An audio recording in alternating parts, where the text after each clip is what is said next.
In this video, we're going to strictly go through the anatomy of a booked request. So there are two main places an artist will go to look at on a request as they're planning their drawing and such. So one would be the calendar view here, and then the other one would be the booked tab here at the bottom. The book tab is just going to show any upcoming confirmed appointments, and then the placeholder appointments as well, and then the calendar section as well.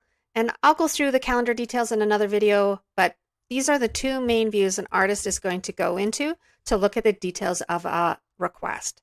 So to look at one, we're going to click on the day, and then we're going to click on the request itself to pull up the details. So this is in general what you're going to see. Your application might be slightly different than this, but this is how most of the request forms are set up. So at the top, you're going to see a cancel appointment button here.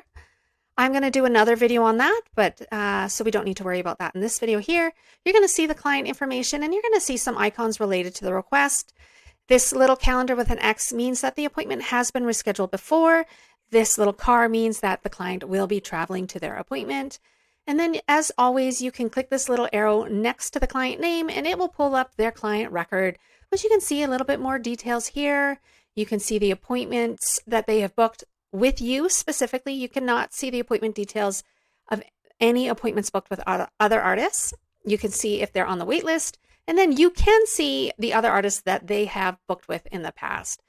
You can also add any notes here, any additional information if they're blacklisted, for example, and maybe, client is hard to deal with. I don't know.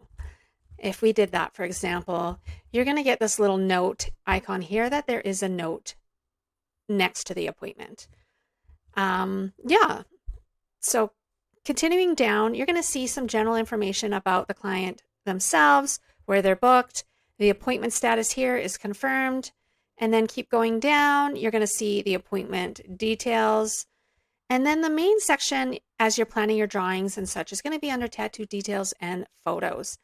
As per usual, you can click either the name here or the little arrow to look at the images. And then you're going to see this new section here called internal images. So this is used to add images to the request after the initial request submission. So typically this is when a client will email additional photos in and your booking assistant will add them here. So this shows the total amount of internal images that are added, and this will give you a little view or preview of the image itself. You can click it and view the bigger image. Let's go back here. You can also add in some additional information or description if you would like.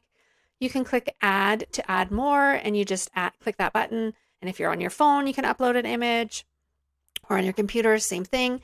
Typically, this is used by your booking assistant, but if you wanted to add pictures of your inks that you used or needles or any of that after the session is done, this is where you would want to do that. If you have multiple images, you can scroll left and right. And if you have a bunch, you can click the view and it will give you all of them in one screen here. Continuing down, we're going to see the admin info. This is the details about the rate and time needed, deposit information, the last communication. So how were we communicating with the client last? Typically it's auto email, but it might be if you booked this yourself, Instagram, and so on and so forth. But typically an artist wouldn't have to worry about this unless they booked somebody themselves. Generally, I recommend leaving that all for your booking assistant as they are trained on how to properly enter in appointments. As we go down, we're going to see this other section. And so your view might be different than this, but this is a general section that shows you the appointment discussion history, deposits, appointment confirmations, and a reschedule history. So this is that appointment discussion where you might have some back and forth with the client. Here we can see, do you have any flower preferences? And they said, they like sunflowers. So that's where you would see that details. The deposit would be the deposit they sent in. Depending on what you have decided for your application, I would recommend that you come in here and you change the deposit status to rolled if you need another appointment for them. That will mean that your booking assistant knows that that deposit wasn't used. So just to do that, you click it, you can hit the little pencil here, and then you can select rolled. Yeah, simple, and just navigate back. Below would be the application or appointment confirmations. So this is when your client is sent a reminder a week before their session, they are asked to click a link to confirm their appointment. They are also able to add additional information, or if they're requesting a change, to put in change notes. So this is where you will find that information for their confirmation.